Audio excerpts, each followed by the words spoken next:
Megan Hicks of I Run Far, and I'm here with Hillary Allen, and together we're hosting Anne-Marie Madden. It's the day before the 2017 The North Face Endurance Challenge 50-mile championships. Hello. Hi. I like the setup. This is fun. Yeah. Good morning. Good morning. How are you doing? Yeah, doing great. Really good. You're back again at the North Face. Yeah, third time. Yeah, what brings you back?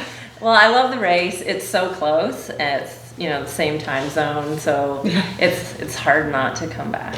And it's the same time zone. Very critical for weekend racing. Yes, right? it is. Yeah. Yeah. No, it's it's a great race and it feels close to home, so it's hard not to come back. I couldn't come last year because I was having to take sort of the year off from racing for some school focus, but very excited to be able to come back again.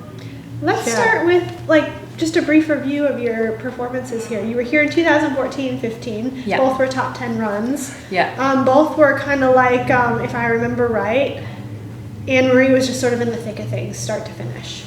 Yeah, I think... Thick of the top 10, I should say. Yeah, I'm trying to remember the first year...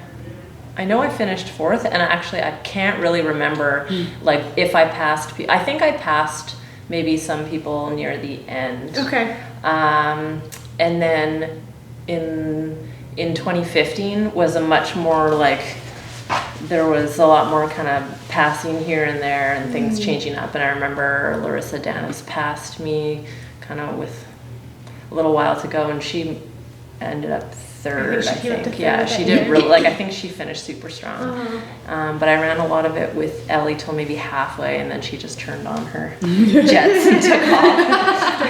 Yeah. So that was a bit more of a changing positions year, if I remember correctly. But I think I almost felt like I ran better in 2015 and yet was sixth versus 2014 and being fourth. So as to how you place doesn't always necessarily mean how well you race, just because the competition seems to be getting deeper and deeper and deeper. Exactly. So it's a big year this year for sure. Yeah. So many awesome women have showed up. So fast forward to this year. You're coming off hot and fresh off of Les Templiers. Yeah, and it feels very recent. Does it? In your legs or your head? No, not in my legs. Just it feels like I, flew home, went to work, and all of a sudden it's this has arrived. So. But as far as signing up for a race like this, you have to be feeling somewhat fit and ready from Les Templiers. And I think that's having run that before, I think it's a perfect lead up to a race like this. Yeah, I think it used to be 6 weeks, and then now it's this year 4. Yeah. 6 would have been awesome, I think. I felt like between Glencoe and Templiers it felt like a decent amount of time to sort of train and then a bit of a taper. This just feels short. Yeah. But I don't feel burnt out. I don't feel exhausted. I also don't feel like I had a huge training block between the two, and I don't know that would have been really possible. So I don't know. I think it'll just be a see how I feel tomorrow, but trying to stay positive and hoping that it'll go well.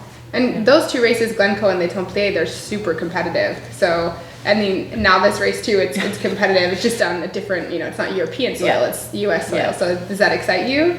Yeah, it makes you, I think you're a bit more challenged by the races where there's a deep field, because if you turn off your brain for even 5K, all of a sudden you might pay the price. So you have to stay focused. You have to really keep pushing, and then also be smart and not go too crazy and then explode. So I think strategy and just racing well is more important when there's a deep field and where it's going to be close.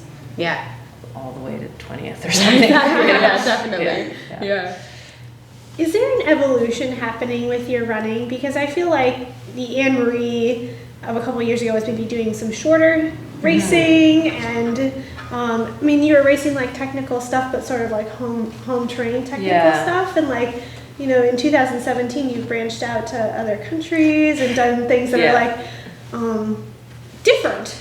Essentially, it's I graduated in June, and now I have vacation time, and I can leave Vancouver. Yeah, I just have more flexibility now for the first time in like 9 or 10 years. So that's the key. And I think also feeling like I get a bit more sleep in the last 5 months, and I can train a bit better. So it seems a bit more worthwhile to go away when you feel like you actually trained.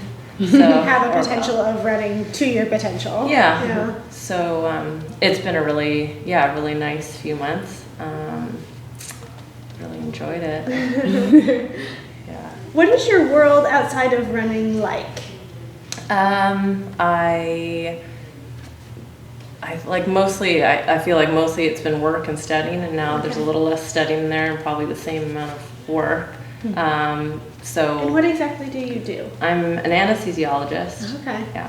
And this year I'm just, since June or July, I've been working and finished residency. And I kind of have this 1 year of back to, or just work. And then I go back to fellowship next summer. I'm actually moving here. Here? Well, pretty close, Palo Alto. Oh, wow. For a year. So maybe then I think I'll be back to like not sleeping very much and studying more, but also, you know, being in the area, I'm hoping maybe I'll get to try and squeeze in at least some California races. Yeah, so it'll be a different year, kind of excited for that change. So yeah, just trying to seize the opportunity I have right now to train well and get out and do races. Awesome. Well, best of luck to you tomorrow. Thank you. And we look forward to seeing you run the headlands. Yeah, I'm very excited. Can't wait. Thanks, thanks best guys. of luck. Good luck. Oh, that's awesome. I didn't realize that you were. You can live in Palo Alto. Yeah, I know. And then would you move back to Vancouver? 'Cause it seems like it's such a cool place to live. Yeah, no, I have.